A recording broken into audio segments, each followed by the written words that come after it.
Welcome, ladies and gentlemen, to episode 147, not 200, of the Planet Destiny podcast. That's an inside joke because Mega can't count. We're back. I don't have 147 fingers to count on, so what do you want me to do? He gets to 10 and it's like, yeah, 286? Maybe, give or take a couple hundred, maybe? Hi, everybody. Welcome back. We're the PD Podcast. We're here to talk about some goings-on in the Destiny universe. Our week in Destiny. It's week 2 of Curse of Osiris. It sure is. Has it only been 2 weeks? Yeah. Yeah. Feels like a lifetime. I feel like I've been That's the in magic some sort of the of Infinite grisly Force, war down in the trenches. You kids these days don't understand what it's like in the war. All you got is heroic strikes and no modifiers. Nothing in the chest at the end. No ornaments, no strike-specific loot. It's hell. They say that war never changes. War. But it changed. It did when they put an update out, because an update happened this week. I was gonna Do it. War never changes. Unless- Just like the rolls on my guns. Mega coming in with the burns. I mean, well, it changes if you've got a Masterwork weapon. I get if you've got the 40 hours it takes to get one. Get one, and the additional 80 hours it takes to get enough Masterwork cores to actually upgrade something. Yeah, that's how it works. Oof. Yo, we've got our usual hosts here. We have got Mr. Mega Magwitch of the Husky Raid fame, Daddy Magwitch. Look at him. That's what they call me. He's already got the dad bod. Now he's getting the sexy dad eyebrows. Look at him. I've been prepping the dad bod since I was born. Ready. All right? He was ready. He's super ready. And of course, Nim. Mr. Nim Plays. What's up, man? Good, man. How you doing? Not bad, not bad. Missing Fallout this week. He had stuff to do. Big stuff. That's pretty much that's pretty fair assessment of it's just like I got things to work on, dudes. Cool? Well, I guess, yeah. Well, sure. All right. We'll just talk about you behind your back. You got the colony, and I hate you. I hate you. Coming for you. Yeah. With Get my ready. Burger Crimson that I still don't have because Oh. the game keeps I got getting that me from merciless. Wait, I got what? that from the faded. I got the crimson from the faded engram. I got a Graviton. You know what? Let's go ahead and start there. We had an update come in this week, December 12th. We had basically the second half of the Curse of Osiris update go into effect. It brought quite a few things like the Masterwork system, the token system, which I'll start things off by saying I'll go on record. I like it. I like the token system. I like the gifting people stuff at the end of Crucible games or end of Strikes. We made fun of it here on this show. Like, I don't want everybody getting an exotic when they just teabag me and my friends in Crucible. I take it back. I like it. You get tokens and stuff, and it feels pretty neat when it actually happens. But one of the big things that came in this update is, of course, a change to Xur. He got some new items, 2 in particular, the Faded Isochronal Engram and the 3 of Coins. The Faded Engram, of course, is supposed to be dupe protected. It's supposed to give you something you don't already have. Whether or not that's actually the case is still up in the air right now. But what did you guys pick it up? Did you drop that 97 bones? I did. I saved 97 bones specifically for it because obviously I was pouring all of my legendary shards into the Cryptarch trying to get Masterworks weapons. So Oh, you should have been he bled me dry quick. You messed up. You should have been doing it at Banshee. You got to pull your blueprints off of the out of your vault, shard those, spin that stuff at Banshee because apparently he has a better chance of getting Masterwork stuff because his loot pool only consists of weapons. I dropped everything I had to every person. I spent every coin that I have saved up. I sharded every mod that I had on me. Like I got myself. Everything. I got nothing left, baby. Nothing. Yeah, I am living in the gutters. But I did buy a Faded Engram, and I got like the shitty pair of hunter pants that I don't even remember what they do. Gemini Jester. Yeah. The new ones. Yeah. Yo, I got 1-2'd by those. Those are something else, man. Are they? I don't even. What do they even do? I didn't even read. I just saw. I was like, I'm not wearing these. Like Disorient you, right? Yeah, they disorient you. So in the Crucible, it takes away your radar. Like there's like a quick little like a flash. It's like a red flash, and you hear it, and then your radar goes away. And I had this hunter, clever hunter, clever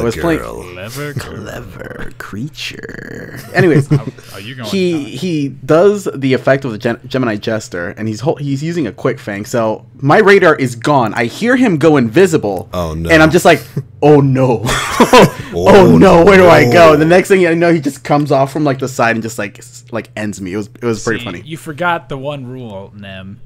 If it bleeds, we can kill it. All right. Bleeds. When there's something invisible in the forest with you, you just need to remember that. All right. Yeah. Yeah, you're right. For that predator knowledge. I got it.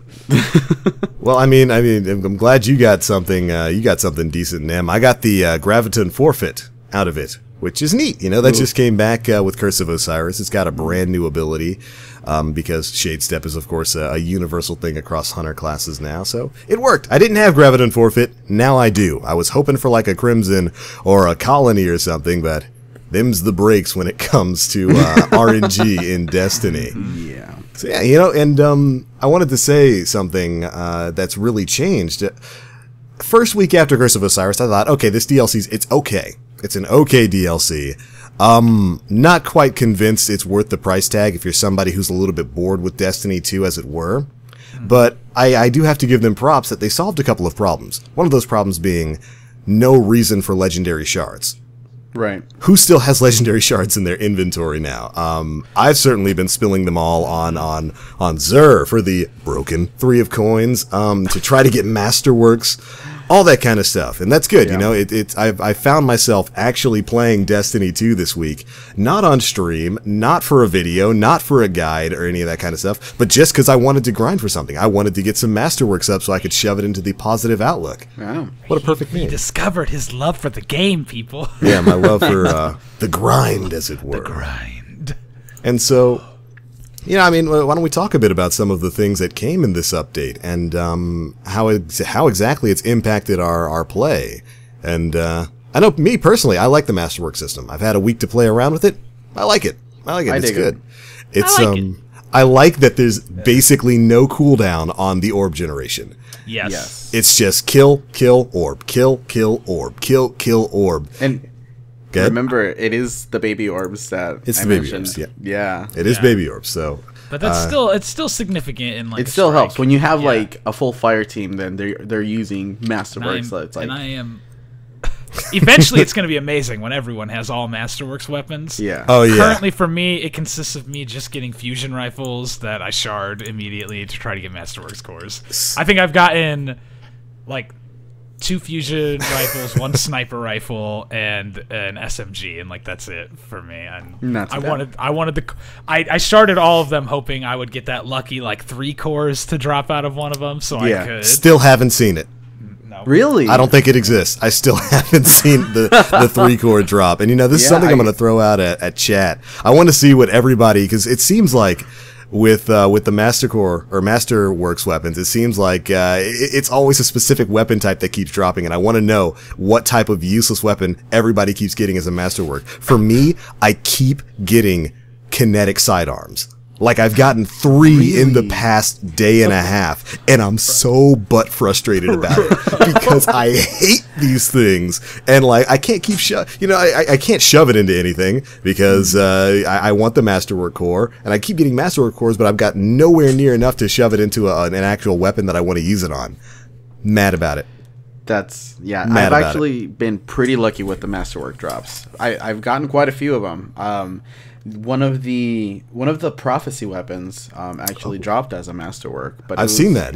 Yeah, it was one of the butt hand cannons. So I was like, yeah, I'm gonna shard that right away. Butt hand cannon. I've gotten a bunch of tone patrols like drop as a Masterwork, Really? like a bunch of them, as well as sniper rifles, which I never use. So like I actually got enough Masterwork butt weapons to drop where I was able to Masterwork my Better Devils, my Positive Outlook, and I got the Crucible rocket launcher to drop as a Masterwork. So like I'm I'm good, baby. I'm good. What? Can I have your account? Yeah, seriously, who did you pay off? I forgot to give my monthly sacrament to Deej or something. That's it. I don't understand. My bad, Deej. I'm sorry, man. Yeah. I'm a little late this month. Where is this? Where is this magical land where you're getting these drops? What are you playing that's giving you these drops? Yeah, seriously. I've seen so few Masterworks, and I don't have a problem with that. I don't really have too much of a problem with their drop rate because it gives you something to play for. But sheesh, like I've gotten.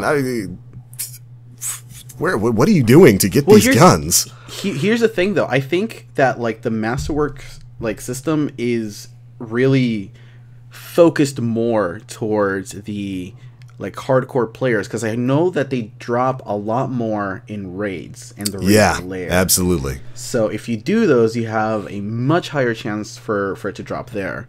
But I have to talk to people in raids. But if you're gonna play like outside of the raid, it's a little bit harder to get those weapons. They're kind of pushing that end game content for you to get Masterworks. Can't my clan just do the raid and I get the Masterworks for free though? No, it's not. No, Mega, you don't deserve it. They're not catering to me. You don't deserve it. Get to work. Go play. Go play strikes like I did. I actually did I did a fair amount of PvE this week. I've been doing PvE. I've been doing. I grinded a lot of public events to try to get these stupid prophecies done that I had to do. Yeah. But I also drank a lot of rum while I was doing that, so I wasn't helps very that efficient. pass. Yeah.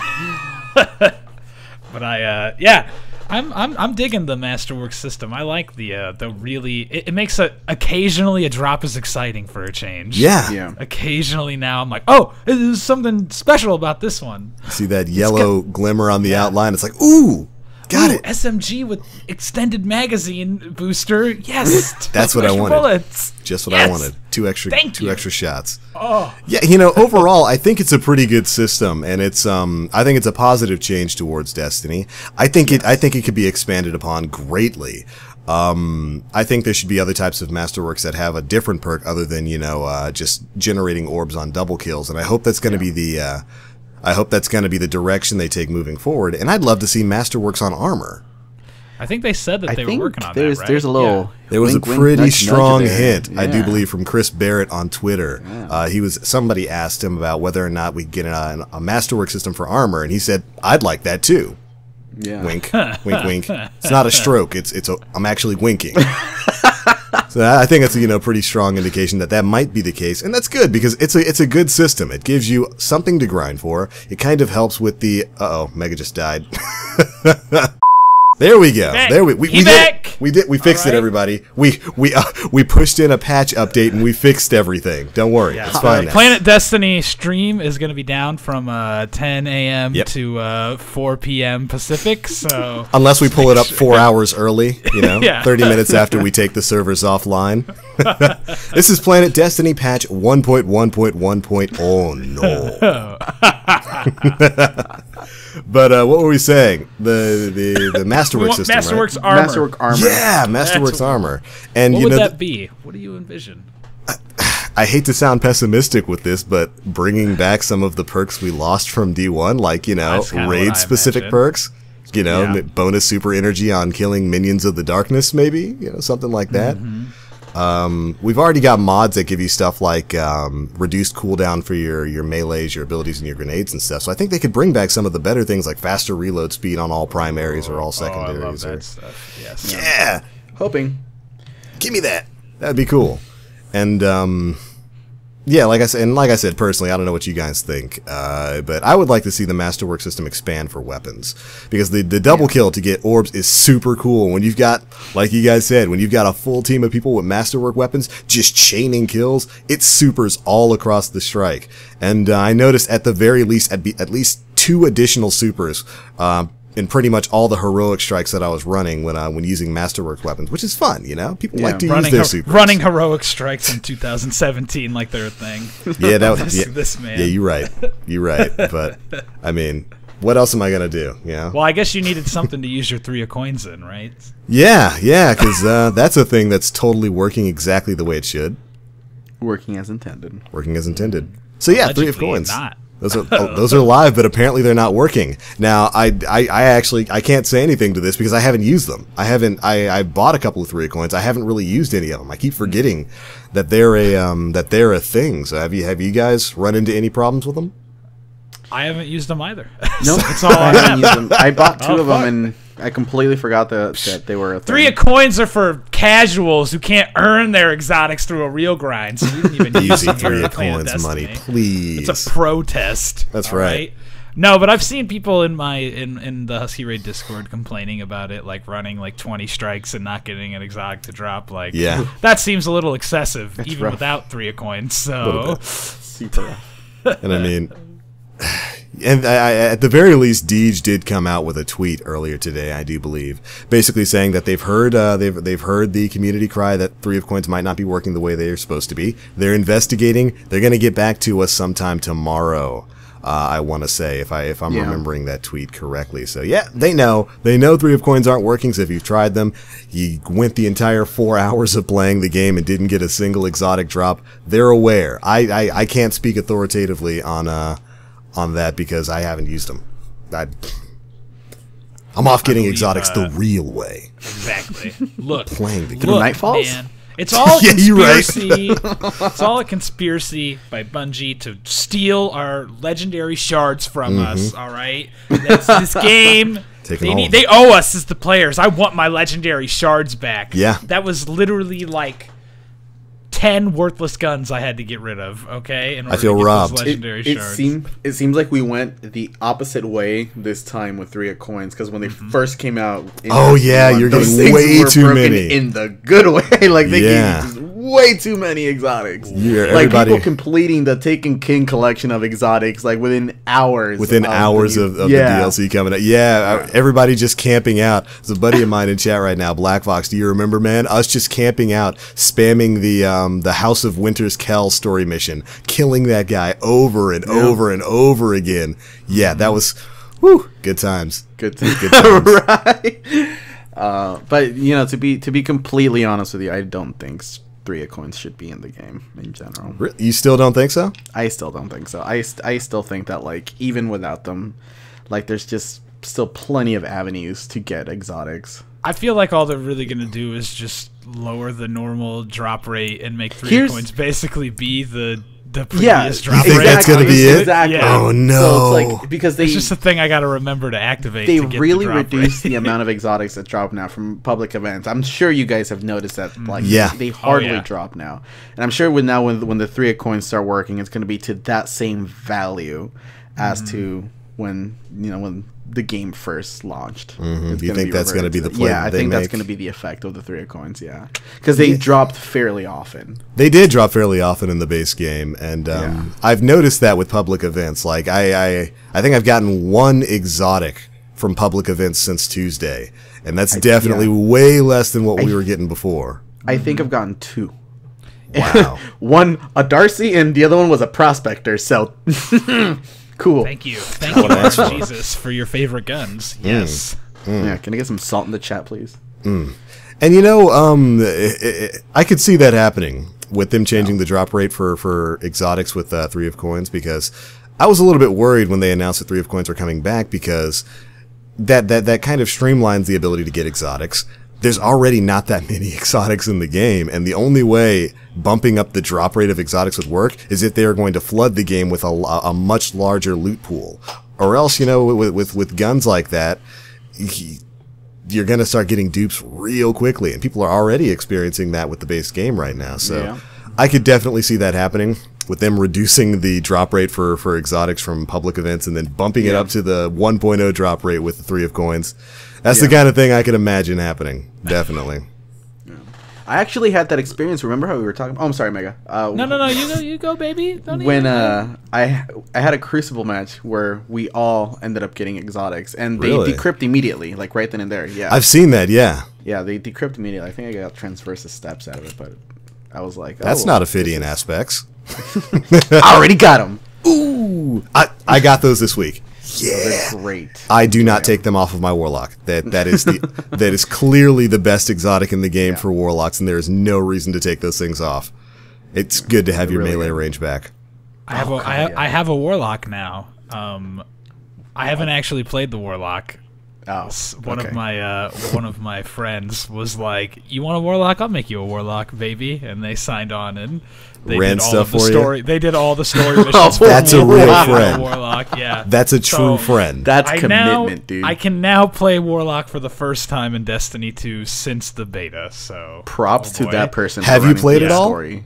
I haven't. No, I haven't yet. So I'm Okay. gonna save that for probably tomorrow. I'll hop on and feel the warlock life, feel that devour build. I was about to say, welcome you into the Church of Devour. Just touch devour. You're not going to care about the other subclasses like Stormcaller, Never. Dawnburger. I'm gonna be honest. I hated Dawnblade. Like, I didn't really like it at the D2 reveal event. I didn't like it in the beta. I've never been a Dawnblade fan, but I've never been a Hammer Titan guy either. Anything that's these long, throwy, other than the day or the week where you could spam hammers like nonstop. All right, when you could be a legit hammer bro, I was into it. All right, but when you were a Mario 1 hammer bro, not a new Super Mario Bros hammer bro.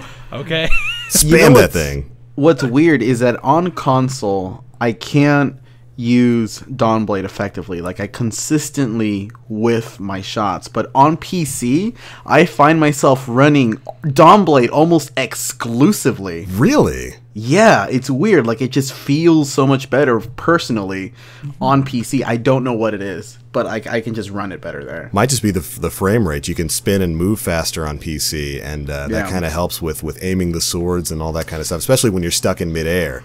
It feels like you move like molasses on console when you're in Dawnblade. You're just in the sky forever, slowly turning to look for people, and that might be it. That might be it.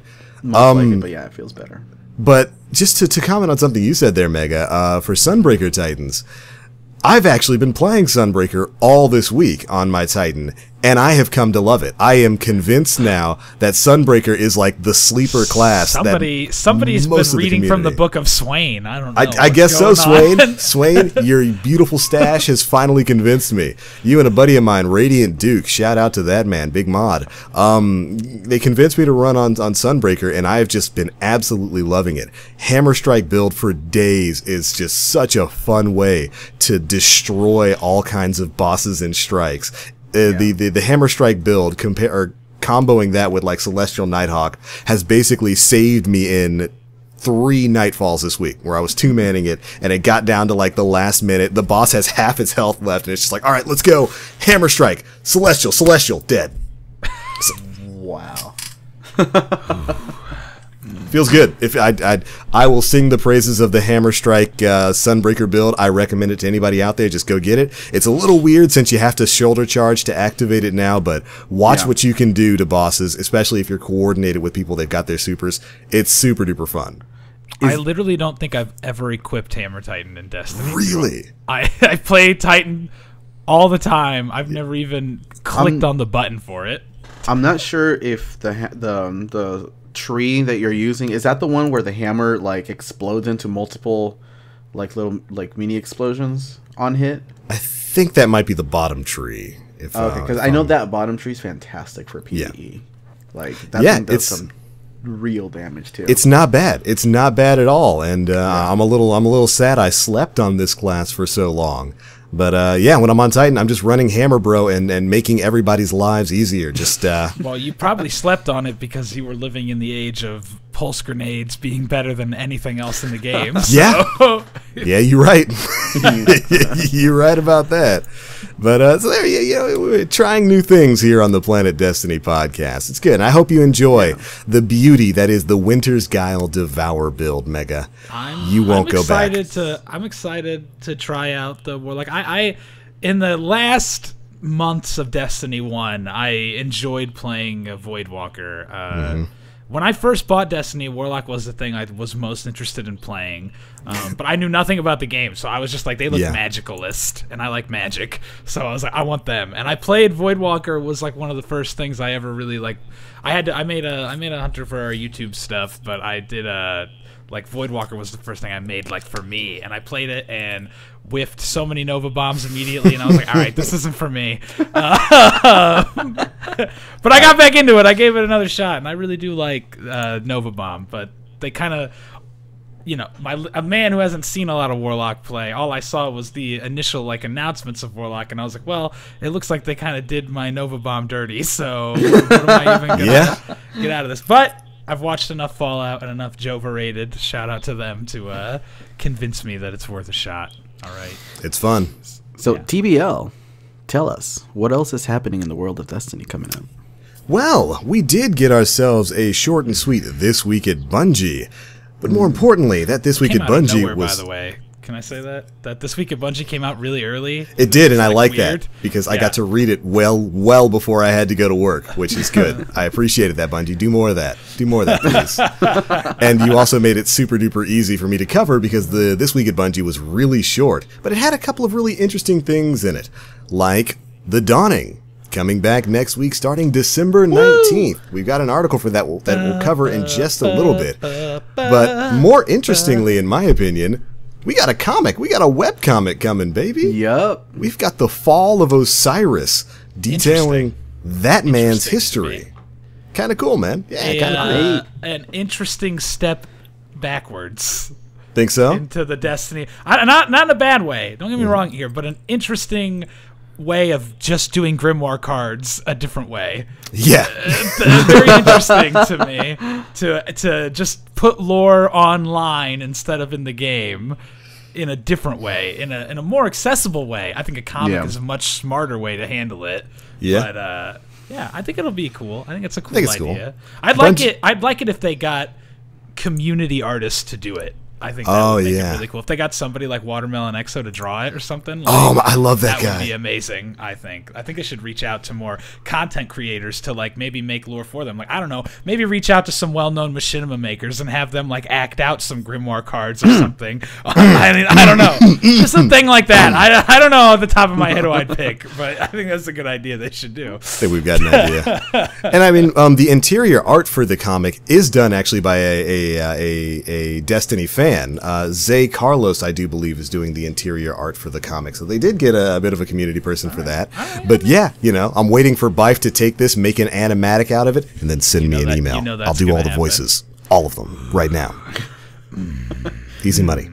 But yeah, it looks super cool. This isn't the first time Bungie's messed with this sort of thing. You know, of course, they had expanded novels for like Halo and stuff like that. So it's definitely them taking their grimoire and putting it into a different medium, but I'll take a comic book medium. I'm excited. Yeah. My only thing is, I still always just wish that these things were accessible to me in the game. Like, put it online, but just let me go to a spot where I can just pull it up in my menu somewhere. I don't know. It's just like honestly, like at this point, like I'm just so like, I want the lore, just give it to me in whatever shape, way, or form, but like I want to know more, because that's one of the things that I mentioned in one of the videos that I made, is like I want to know more about the history of Osiris and Korra, and it's like now we can actually kind of take a look at that. Absolutely. I'm excited. I can't wait to read it. I'm gonna read it. I'm gonna pay TBL to read it to me and then read it to my daughter as a bedtime story. So just give me water bottles, I'll do it. All right, we're in. We in. Get ready to do that audiobook. Yeah, let me get on that. Now, so that is an interesting thing we're excited for, but I can't believe that you think that is more interesting than the inclusion of Mayhem coming in the Dawning. Well, it is. Mayhem is going to be regular D1 Crucible. That's what I'm saying. Basically going to be. How is that not exciting to you? Yep. You're right. It's super exciting. Absolutely right. I am a well-known hater of Mayhem, the game type in Destiny 1. Really? I hate it. Don't like game modes where I feel like it just feels random to me, and like I have no too much going on. It's too much for me. I get it. It's tailor-made for people like me that are terrible to just get their supers and run around and just spam their freaking shoulder or whatever you want to do. Like, fine, but I don't like it because I feel like I have no control over getting better at it. You know, it just feels like it's random to me. Yeah.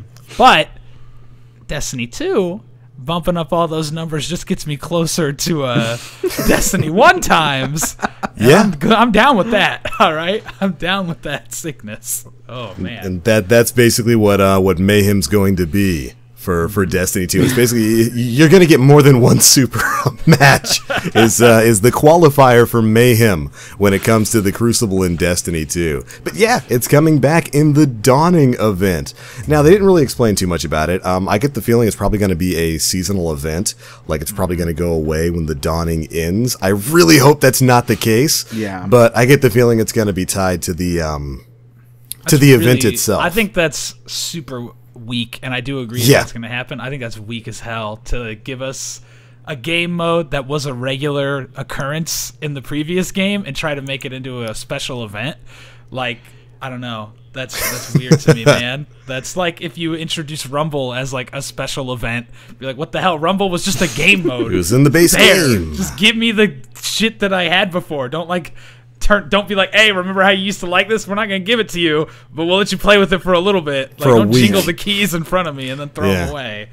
But I feel like if we as a community let it be known that we want this as a regular playlist, it might happen. Yeah, I think it's a good step, a good opportunity for us to show them what we want. And the fact that they're giving us these things that we want, a little bit of it is... Things that we had. Yeah.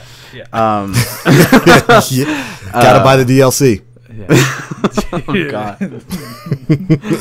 Yeah. I mean, I hope that it doesn't go away as well. I tweeted that out, and I mentioned Mr. Christopher, and I'm like, hey, I'm kind of hoping to see this past the Dawning, the Return of Mayhem, and like somebody else, another designer at Bungie, like just hit that little heart button, and I'm like, you see it. What are you saying there? You see it. You saw it. You see it. He's the man fighting for us on the inside. That's right. He's the janitor. Yeah. He is.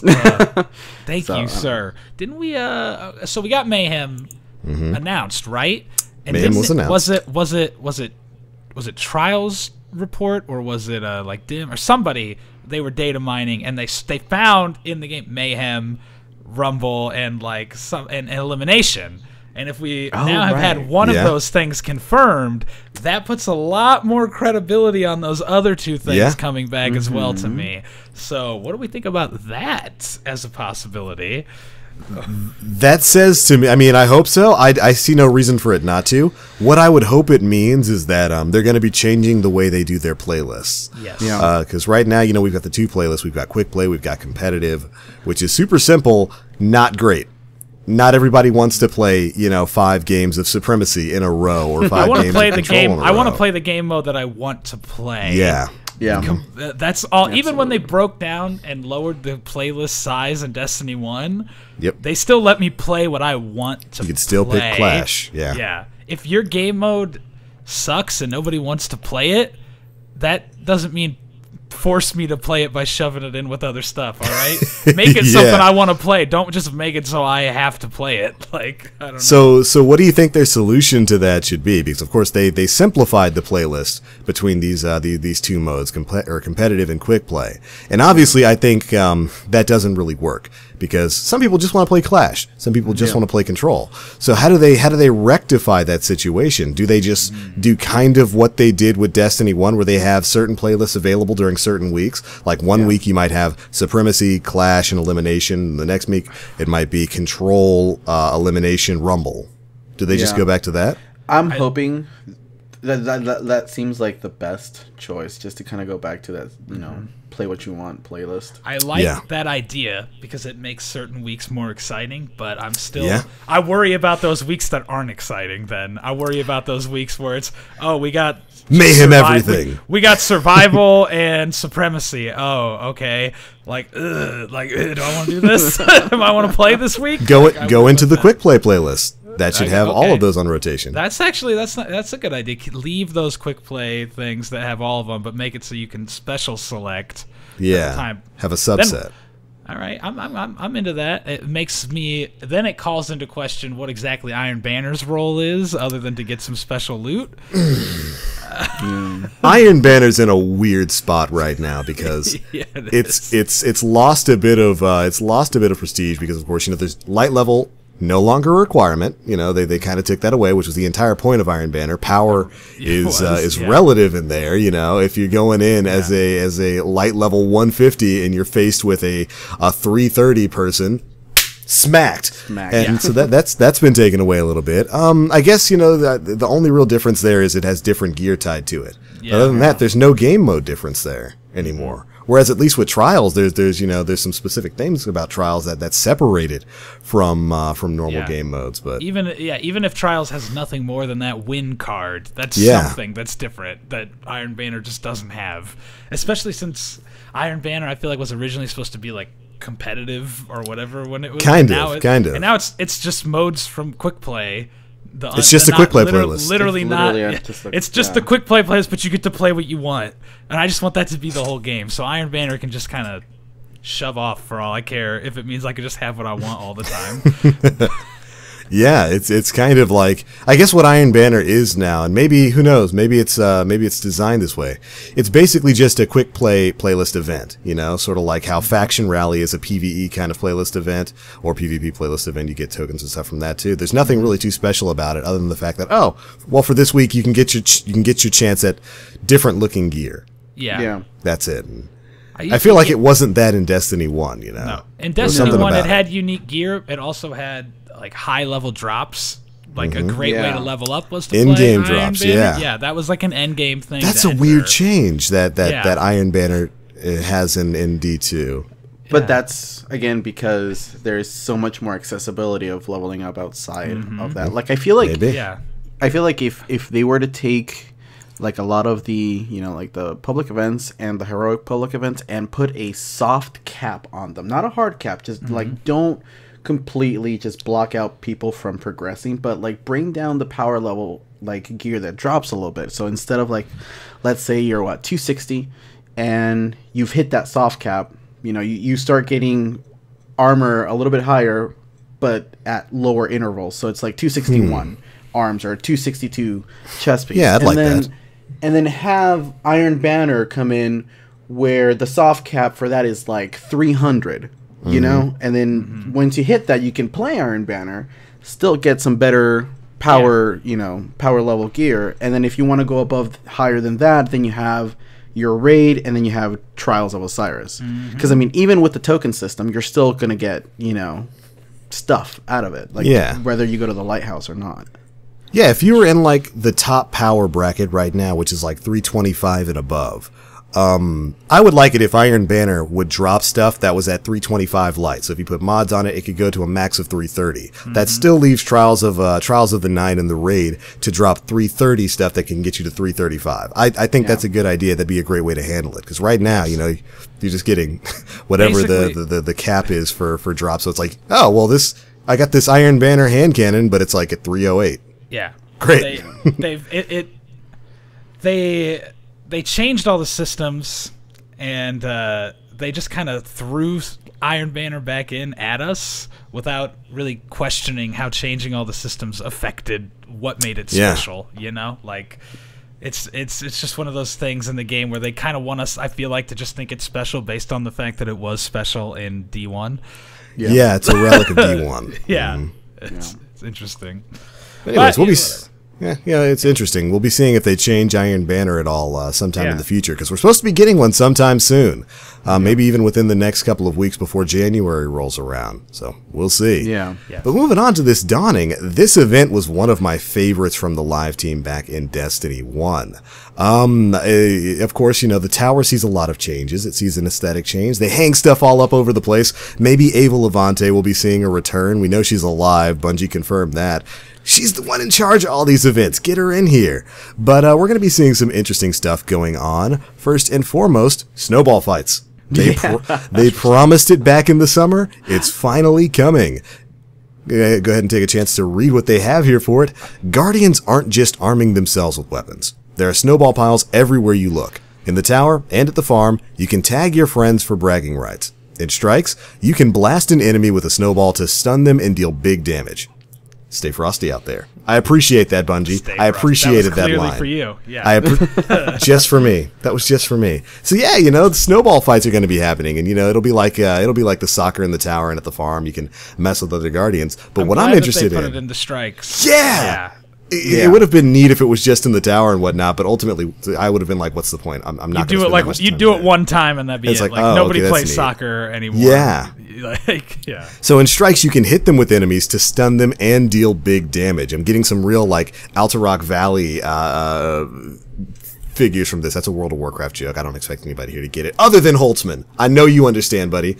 But yeah, you can throw them, you can stun enemies, deal big damage. I think that's pretty cool. I'm really interested in seeing if this, because this basically kind of means that strikes should be seeing some kind of aesthetic change too, right? If they're going to be having snowball strikes or snowball fights in them. Yeah, if there's going to be piles of snowballs, then there has to be snow in the. Got to be snow. Yeah. Which would kind of go along with the screenshot they gave us there, where the Guardians are like covered in snow and they're carrying snowballs forward. And I think that's cool. And if that means we're going to be seeing some kind of environmental change in strikes, I wonder if that's going to extend to patrol zones. True. I'll be happy with that. I'd be super happy with that. I want the Plague Lands 2.0, baby. Hit me with snow.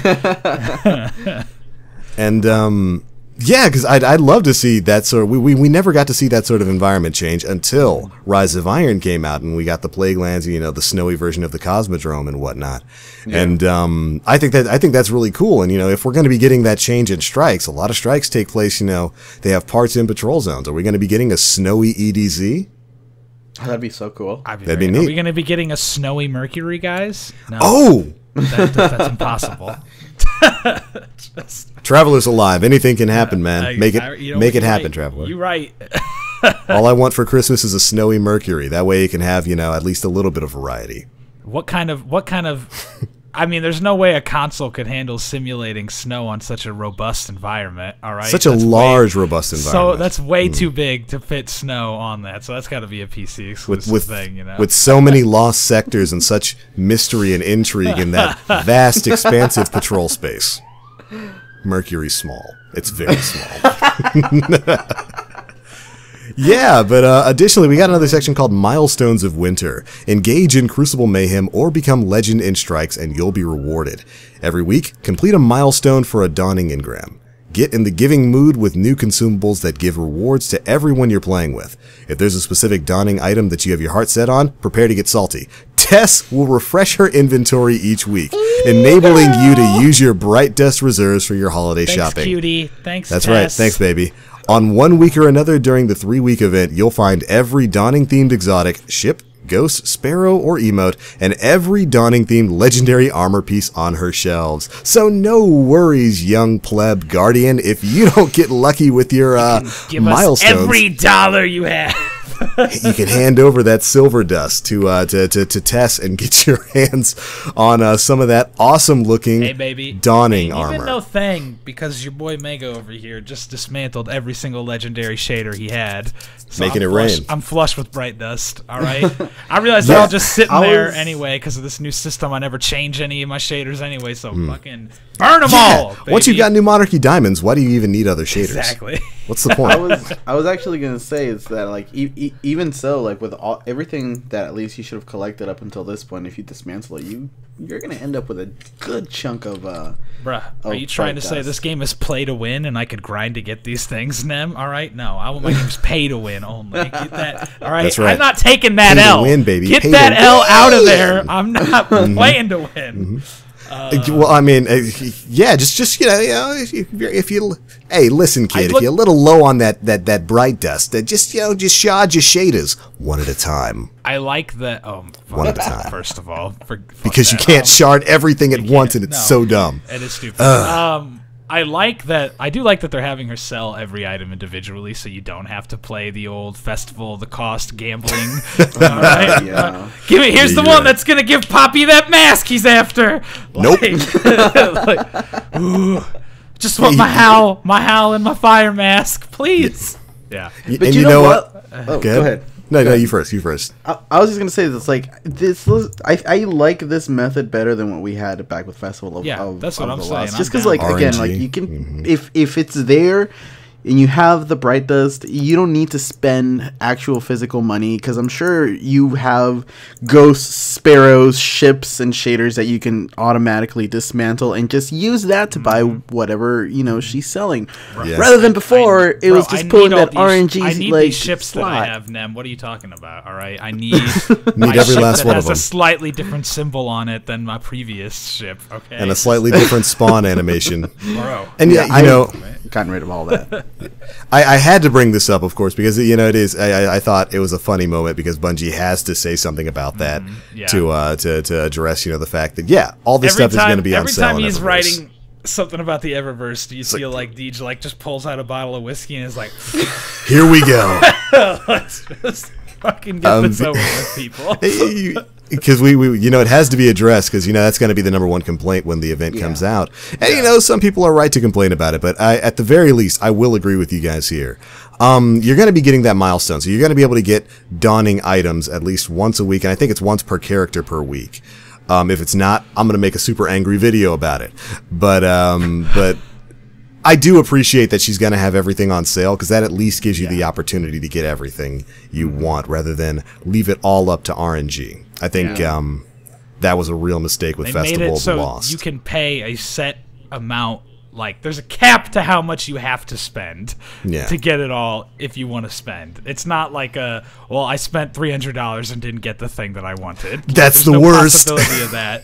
All right, there's not. They're not milking the like crazy cash cows in the most exploitative way like they could be. So that's nice. Yeah, they're not being as exploitative as they could be. That's where we are in the gaming world these days. That's where I'm at with companies in general. Yeah. All right. I'll take And it. I think we're just at a point in the gaming industry where these extras are just going to be a common thing now. Yeah, You know, absolutely. Games are getting a lot more expensive to make. They got to bring in. Are they? Like some kind. I'm sure they are. Well, I mean, I know look, Destiny 2 is using a lot, you know, of like They assets, absolutely but are. Let me just say one thing about this, because video game prices are the same now that they basically were like 30 years ago, and there's no fucking way it doesn't cost like 10,000 times more to make Destiny 2 than it costs to make Chrono Trigger on my Super Nintendo, and Chrono Trigger cost like $80 when it came out. So it was $80. Yeah, we can't even act like they're selling the base game for less money. And like, so the base game is coming in at the same price that the games have been coming out, you know, however many years ago. Yeah. But look at how many extras games are being put in. Yeah. Now. I'm with you. And that's people are, you know, buying it, obviously, because it's been a marketing strategy that's worked. Call of Duty, you know, like Activision's biggest profits for the past 3 years have been microtransactions, not game sales, not map packs, not season pass. It's been microtransactions. Exactly. A lot of money. I think this is just something that we have to get. You know, it's here to stay. We lost the war, people. Exactly. It's here to stay. And if it's here to stay, if it's here to stay, I'd rather have the ability to choose what I'm going I'm spending money on, rather than, you know, and like an RNG. You know, a big shout out to the Destiny Community Podcast. They had Skill Up on this week, and I absolutely recommend everybody go and watch that. Skill Up is a great YouTuber. He's got a lot of videos out on this, especially when it comes to microtransactions and whatnot. And they basically had this exact same conversation. I'm not a fan of microtransactions in games like this. I can tolerate it. I think some games do it pretty well. I think Nintendo's generally pretty fair. I still maintain to this day, me and my buddy Blackvox, that the most fair season pass I think I've ever spent money on is the one tied to the Mario Kart games. You get so much content in those for the season pass price. And when it comes to systems like this in games, I'm not a fan of supply drops. I'm not a fan of taking real life money for essentially an RNG chance at getting maybe hopefully something that you want. And that's something that's huge in a lot of Activision's games right now. Certainly Call of Duty, Overwatch, and even Destiny 2. I would much prefer a system of being able to say, okay, I'm playing COD. You know, new guns just came out in World War II. I'd rather be able to you know, buy COD points or whatever that is, and spend a set amount of those COD points just getting the gun I want, rather than buying a loot box chance that's gonna probably a 90% chance give me something I already have, like a grip or something. Yeah. And that definitely extends to Destiny 2 as well. I would, if microtransactions are going to be in the game, just allow me to buy what I want. You know, Destiny 1 did that towards the end of its lifespan. They put everything that was ever in the Eververse boxes into that kiosk where you can just go spend money for it, and I much prefer that system. Well, you could. Here's what's annoying to me actually about the end of Destiny 1. As somebody who bought a lot of stuff from the kiosk for emote purposes, needed those emotes. I did. They moved all those things into the kiosk for silver dust or whatever, but your raw silver could only buy random boxes at the end. You couldn't buy a specific emote anymore. So you had to buy boxes. You had to buy boxes and then like dismantle crap at the end if you wanted. So I left that game. I think I left it with like 900 silver that's just there forever because I refuse to spend my money on those fucking boxes. I'm like, I'm not doing it. Yeah, you know what developer handled microtransactions really well? Respawn with Titanfall 2. Yeah. Mm-hmm. That's pretty good. Titanfall 2. That's the kind of system that I would be okay with when it comes to microtransactions, because they just lay it out like in front of you. It's like, you want this camo pack? It's, you know, what, $2, $3? This much, yep. Yeah. Warframe does that too, you know. Yeah. And Warframe's a game that always gets compared to Destiny too, and that's the way it is. Although, you know, Warframe being a free-to-play game, it's structured very differently. You can sort of pay to win in Warframe. Hey, you want this extra frame with these abilities? Pay money for it, or you know, you can grind for 40 hours to get it. And yep. As somebody who plays Warframe though, like I feel like the primes, because you know they do like the prime stuff. Yep, the prime. Like, the primes don't differ too much from their original counterpart. They're not that different. It's like a very minute difference in their like base stats, whether if it's health, armor, or power, or whatever it's called. And they bring in like an extra polarity in their mod slot. So it's not like even at that, it's like not a huge like pay to win case of scenario. It's just pay $80 not to grind. Yeah, it's pay to skip. So you don't have to go through an 80-hour grind to get the weapon blueprint and the materials that you want to make that weapon, and then wait 18 hours to build that weapon. Dude, I'm building a sword. It's taken 12 hours. Holy crap! It takes so long in that game. What the hell are we talking about? Destiny 3. We're talking about Destiny 3. Okay, cool. Gotta get up to date with it, man. Yeah. Cool. But yeah, so you know, microtransactions, it's going to be a part of the Dawning. I want the suit. We've got a picture of the armors here. They brought back the Titan antlers. I want it.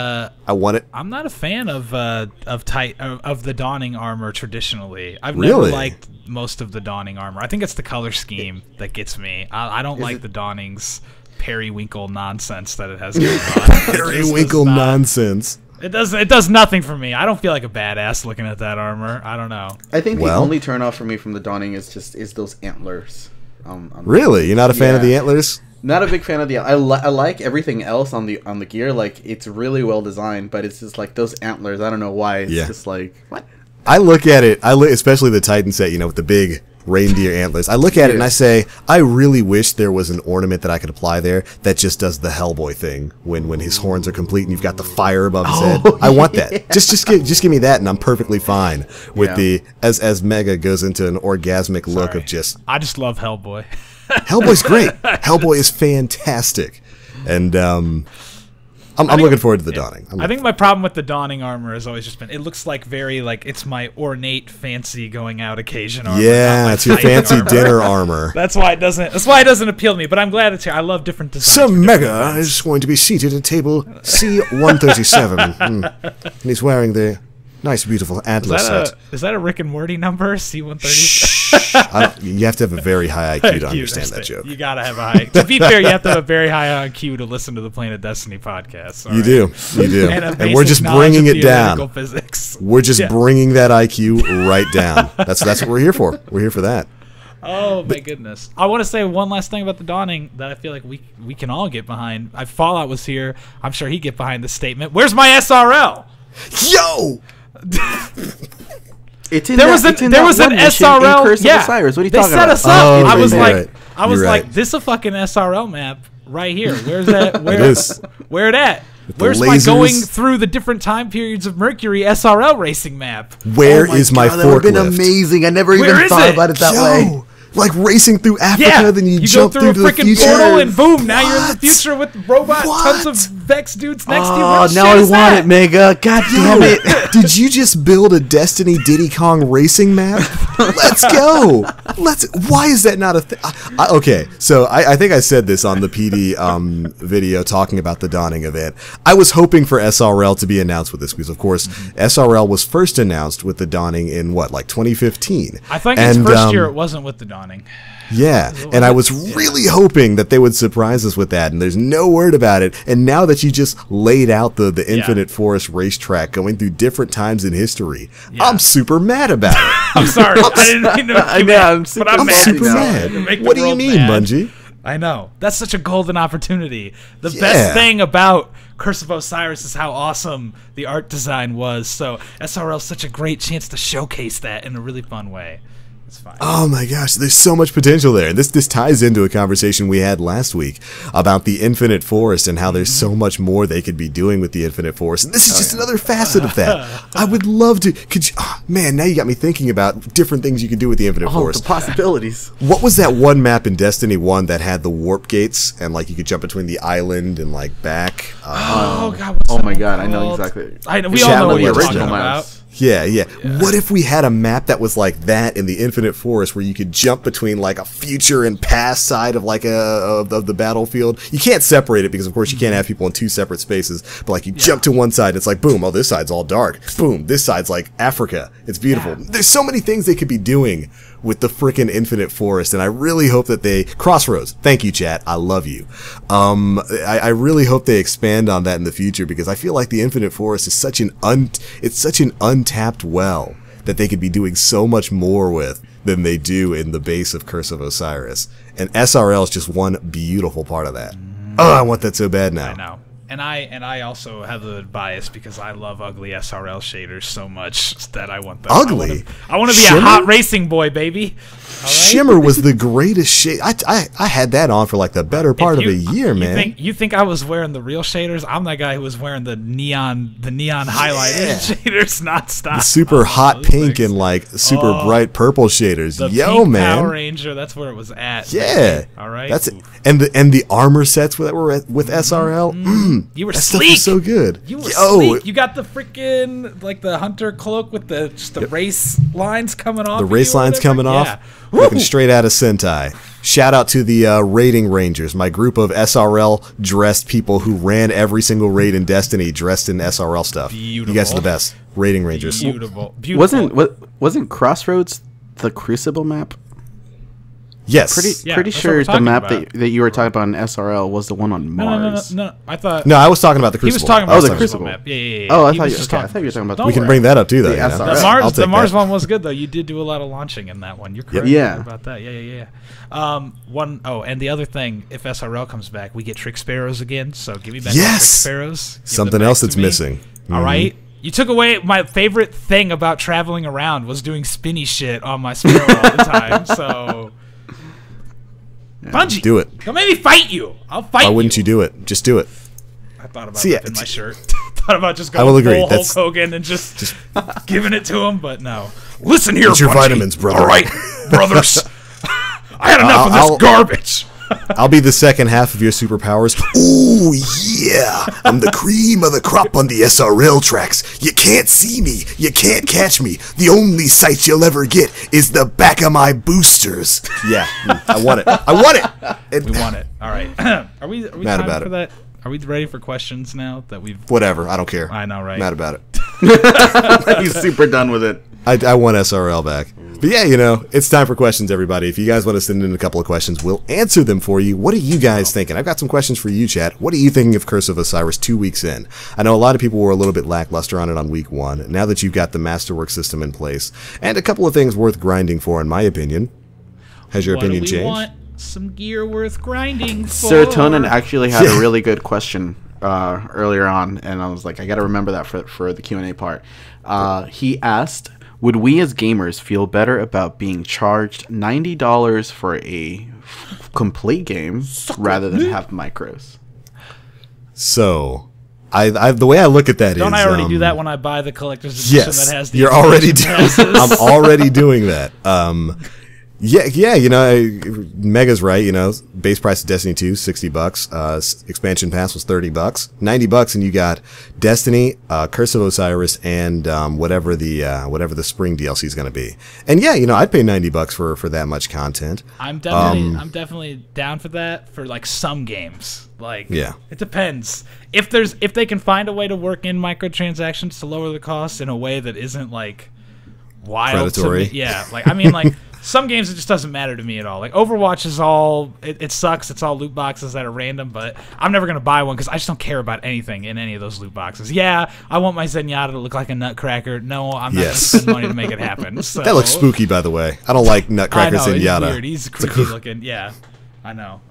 It's creepy. So I'd be down with. I think there are some games that I would absolutely take that over like DLCs and microtransactions, mucking up a game that is already fine, Yeah, it's just a shame that that's probably never going to go away now. It's been way too successful over the past like 6, 7, 8, 9 years, and already right now, technically, if you're buying all the DLC, you're paying way more than $90. I think I spent something like $400 or $500 over the course of Destiny 1, buying it, all the DLCs, and then buying it several more times for friends. Yeah. Just wake up. I just wake up in the morning and step outside, and what's this little present from TVL? Oh, a copy of Destiny. It says, "Play with me." I just send them to everybody. Okay, I feel like I just got to mention this one because Serotonin said it to you. He said, "How good would old school WWE celebrations be as emotes? Imagine an exotic emote that spawned the ropes in front of you, and you Ultimate Warriored it." Like you just seizure. Yeah, I would be so down. Or the Hulk Hogan. Oh yeah, and come on, people, we need that. I'd be all over it. I would be all. Look. They brought a selfie emote. You can bring me my WWE taunt emotes. I'll take that. Yeah, just get the. Give me the HBK squat flex like the sexy boy. Yeah. Yo. Woo! Or the suck it. Double, the DX suck it. The Generation X, like a double suck emo it. with the Generation X. Give me the cane, the Raisin Hell. Give me that. All of it. I got the ultimate one though. You get the Triple H spitting out the water at the ring, and it just spits out like bright light shit from your mouth when you do it. Like you just, because who doesn't do that in the shower like every other day anyway? So I'm just saying. Yeah. You just take some water. Okay, it's good. Right there. I want all these emotes now. Why do we come up with all these things that I want so badly? The just game hire us, Bungie. I'm never gonna get. Alpha KFA says, if you could choose one of the original timed events from D1 to bring back moving forward, what would you choose and why? Other than the Dawning, of course, because that's coming back. Well, there's a hint. There's another one returning. I know where you're going. Yeah. I'll just talk a little bit about that. Yeah, let's go ahead and bring that up a little bit there. He brought it up to us, so I'm gonna let him talk about it. Yeah.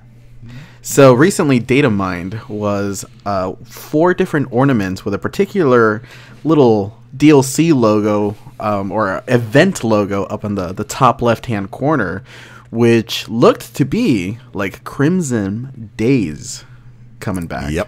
So Crimson Dubs, baby. Maybe seeing that coming back in the future. Probably going to be a thing. To answer the question, I would say, SRL. That would be my answer there. SRL was a timed event, even though I disagree with that. I thought it should have just been a game mode.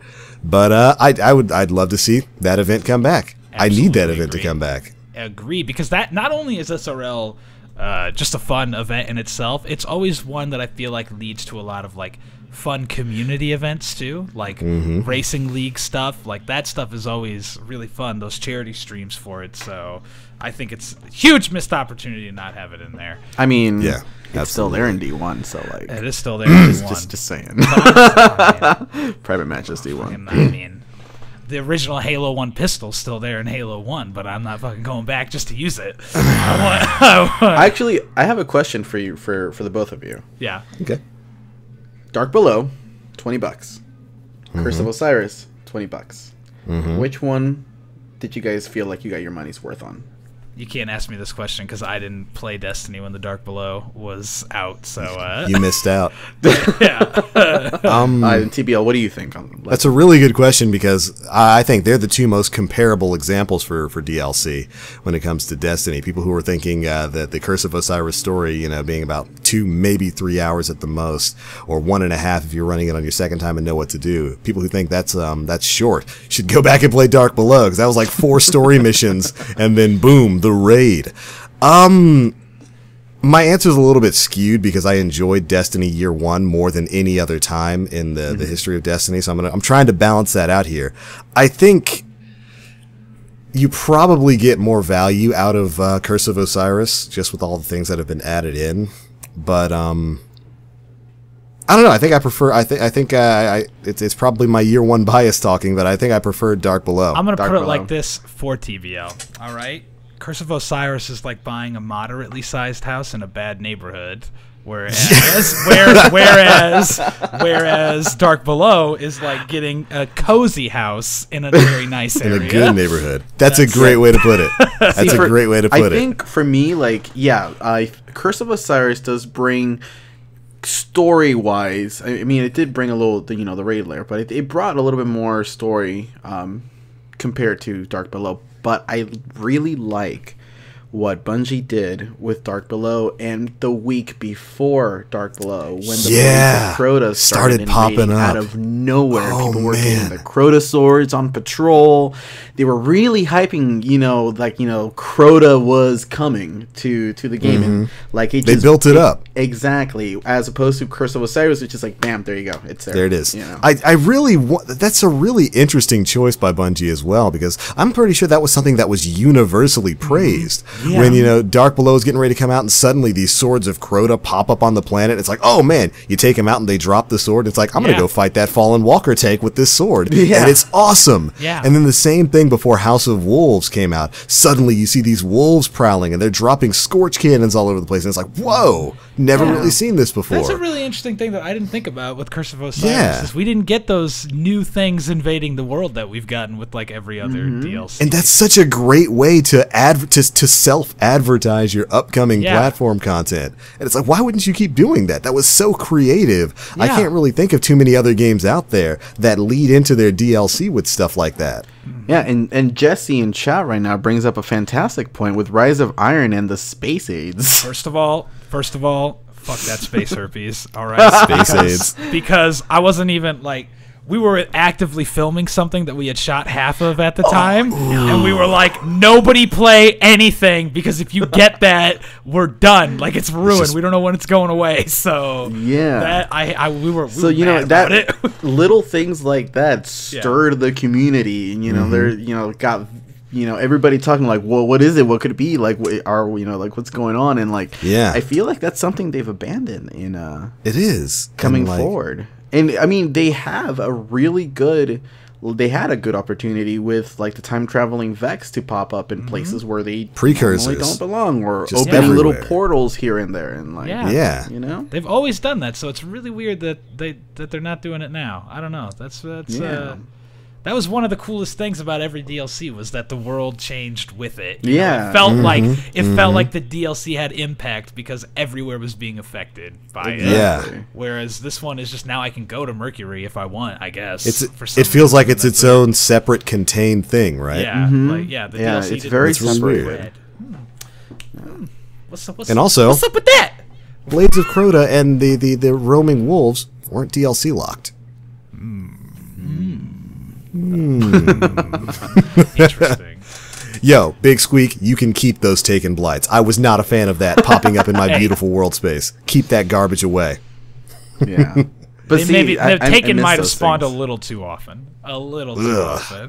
It was every 5 minutes. I was so sick of that. Trust me. You're working, especially when you're filming something in an area that has them, and you're like, all right, I finally killed all the ads right now. We got people positioned so nothing spawns. The lighting's good. All right, let's go. Taken Blight has appeared. I'm like, rip. Just gonna lose my shit. It's fine. Oh man, I missed that. I do too.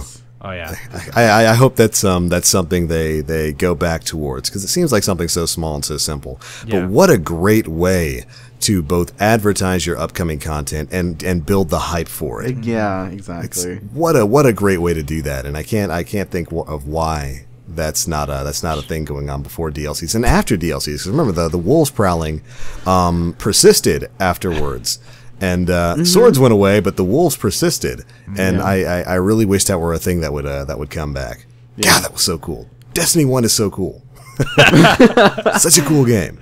Dude, remember when the wolves started appearing, and like this is, I think, once the DLC was out, and the ether keys started like popping up somewhere, and like you would see all of the guardians just like running around the patrol areas trying to find the chest, and then just when they find it, they would dance to show you where it was. Know where to go? Oh yeah. Yeah. And that tied in with like Prison of Elders and all that, getting keys and stuff for the chest there. So good. So good. So many things they did to incentivize play. And I really hope some of that charm comes back to D2, because it's missed. It's very heavily missed. Definitely. Okay. Well, all right, ladies and gentlemen, I think that's a good enough stopping point. Thank you all so much for watching episode 147 of the Planet Destiny podcast. Do remember that the Dawning is starting up this week. By the time you guys are watching or listening to this, December 19th. It's going to be going on until I think the first or second week in January. So you've got about 3 weeks to play it. I hope you guys get every bit of loot out of those milestone engrams, and if you don't, well, Tess has got you covered, right? Yay. Tess has wares if you have the coin. So. Yes, Tess has wares if you have coin.